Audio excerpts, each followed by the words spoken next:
Hello, I've got another book review for you, and it's a double again. Can you believe it?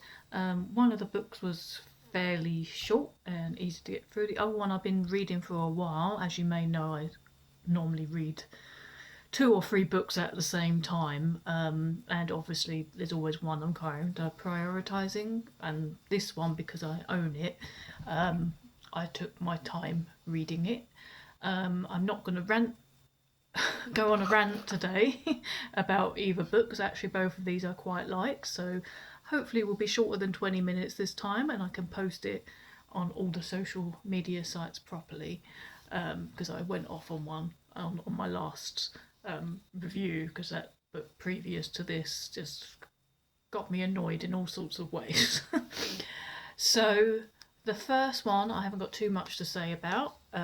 This is Terry Pratchett, A Stroke of the Pen, The Lost Stories. So basically, these are stories that were found after Terry Pratchett's death, that were written kind of in a different name, but they got found later and then published. Excuse me, into this book. Terry Pratchett, yeah, one of my favourite writers. I love fantasy books, but also, his sense of humour was amazing, and yeah, really enjoy his books.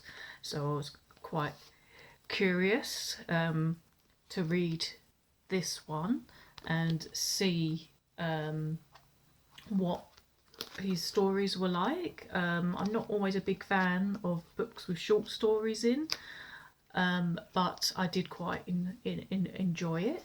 And his sense of humour, it was clear that these stories were written by Terry Pratchett. That kind of surreal sense of humour was prominent throughout, and there was definitely like his trademark footnotes on several of the stories as well. So it was just, yeah, straight up Terry Pratchett, and yeah, crazy stories. Yeah, a little bit of fun. Stories about Santa and gnomes and all sorts of funny things. And I did laugh out loud a few times while reading it on the train.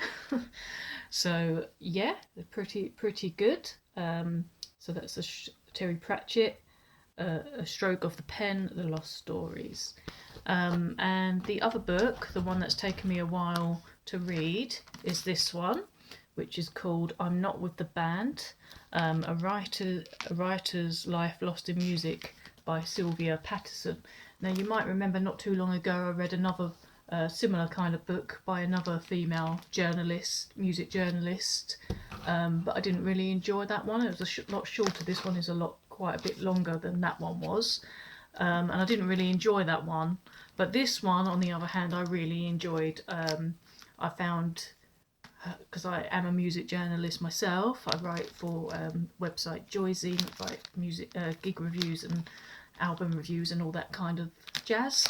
I found Sylvia's book very relatable because a lot of the things that she wrote for are magazines I've read over the years. Not now, really, because I don't really read any magazines these days, but as a kid, I read Smash Hits, which was one of the magazines she wrote for, and I also read The NME, which she also wrote for.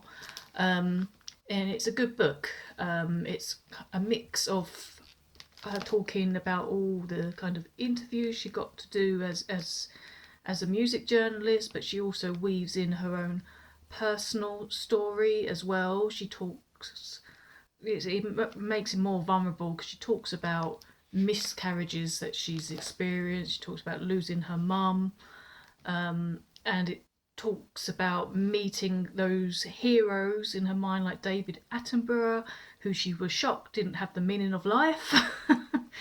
And kind of not only talks about meeting these people, some that she really admired, like David Attenborough, and also Madonna and people like that, but also people that were really not so great to interview.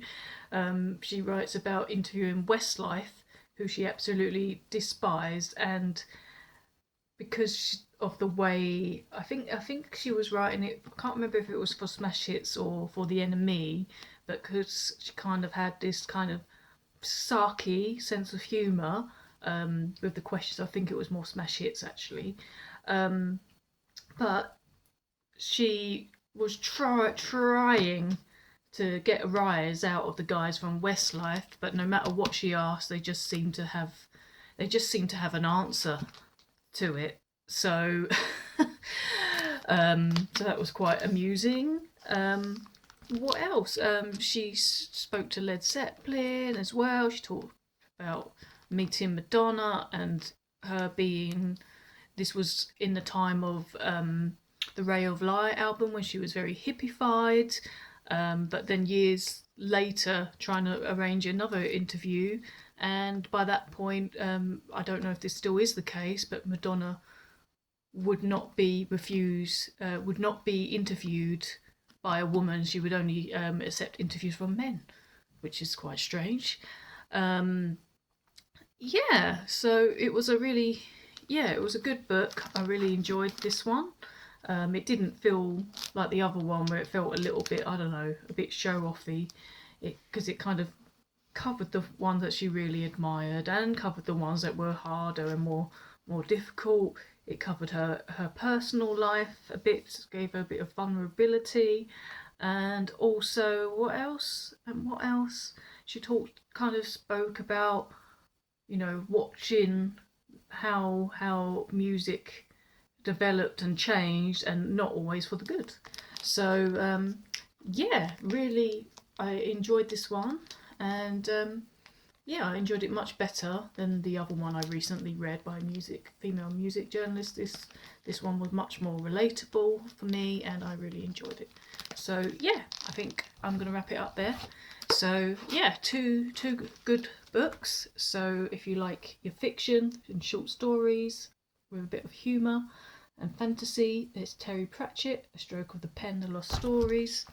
And if you're interested in music and journalism, then there's this one, I'm Not With the Band, A Writer's Life in Music by Sylvia Patterson. And yeah, I'm going to leave that there, and I'll see you again very soon. Bye.